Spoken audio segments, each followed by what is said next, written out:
Profit നന്നായിട്ട് generate ചെയ്യാൻ വേണ്ടി പറ്റിയ നല്ല മേഖലകളെ എങ്ങനെ സെലക്ട് ചെയ്യാമെന്നും ഇൻവെസ്റ്റ് ചെയ്ത് നന്നായിട്ട് പ്രോഫിറ്റ് എങ്ങനെ ഉണ്ടാക്കാന്നുള്ളതും കൃത്യമായിട്ട് പറഞ്ഞുതരാം. 5-6 വർഷം പിറകോട്ട് നോക്കിക്കഴിഞ്ഞാൽ ഏറ്റവും കൂടുതൽ പ്രോഫിറ്റ് ജനറേറ്റ് ചെയ്ത ആളുകൾ എപ്പോഴാണ് ഇൻവെസ്റ്റ് ചെയ്തതെന്ന് അറിയാം. കോവിഡ് സമയത്ത് സ്റ്റോക്ക് മാർക്കറ്റ് ഏറ്റവും കൂടുതൽ ക്രാഷ് ആയിരിക്കുമ്പോൾ സ്മാർട്ടായിട്ട് ഇൻവെസ്റ്റ് ചെയ്യാനും വെൽത്ത് നന്നായിട്ട് ക്രിയേറ്റ് ചെയ്യാനും ആഗ്രഹിക്കുന്ന നിങ്ങളെ ക്ലോസ് ഫ്രണ്ടിന് ഈ വീഡിയോ ഷെയർ ചെയ്ത് കൊടുക്കും. നിലവിൽ നമുക്കറിയാം ഇറാൻ US ഇസ്രായേൽ വാർ നടന്നുകൊണ്ടിരിക്കുകയാണെന്നുള്ളത്. സ്റ്റോക്ക് മാർക്കറ്റ് ലാസ്റ്റ് ഞാൻ നോക്കുമ്പോൾ നിഫ്റ്റി 50 12% വീണിരിക്കുന്നത്. ഒരുപാട് നല്ല സ്റ്റോക്കുകൾ നല്ല രീതിയിൽ ഡിസ്കൗണ്ടഡ് പ്രൈസിൽ നിങ്ങൾക്ക് അവൈലബിൾ ആണ്. നിങ്ങൾ ഫോക്കസ് ചെയ്യുന്ന സമയത്ത് ഏത് മേഖലയെ എങ്ങനെ സെലക്ട് ചെയ്യണം എന്നുള്ളത് കൃത്യമായിട്ട് പറഞ്ഞുതരാം. ഒരു മേഖലയുടെ വാല്യുവേഷൻ കൃത്യമായിട്ട് മനസ്സിലാക്കാൻ പഠിക്കണം.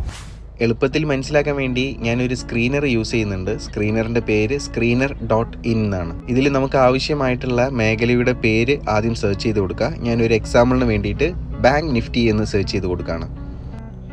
സെർച്ച് ചെയ്ത സമയത്ത് കൃത്യമായിട്ട് ഡീറ്റെയിൽസ് വന്നിട്ടുണ്ട്. നമുക്ക് ആദ്യം തന്നെ മാർക്കറ്റ് ക്യാപിറ്റലൈസേഷൻ കാണാം, അഥവാ നിഫ്റ്റി ബാങ്കിന്റെ കംപ്ലീറ്റ് ആയിട്ടുള്ള വലിപ്പം 46,94,803 കോടിയാണ് നിഫ്റ്റി ബാങ്കിന്റെ ഓവറോൾ മാർക്കറ്റ് ക്യാപിറ്റലൈസേഷൻ എന്ന് പറയുന്നത്. ഇതിൽ താഴേക്ക് നോക്കിക്കഴിഞ്ഞാൽ നിങ്ങൾക്ക് PE റേഷ്യോ കാണാം, അഥവാ പ്രൈസ് ബൈ ഏണിങ്സ് റേഷ്യോ 14.4 ആണ്.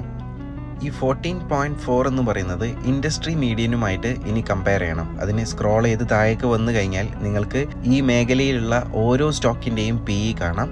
അതിൽ ഏറ്റവും താഴെയായിട്ട് മീഡിയൻ എന്ന് പറയുന്ന ഓപ്ഷൻ കാണാം.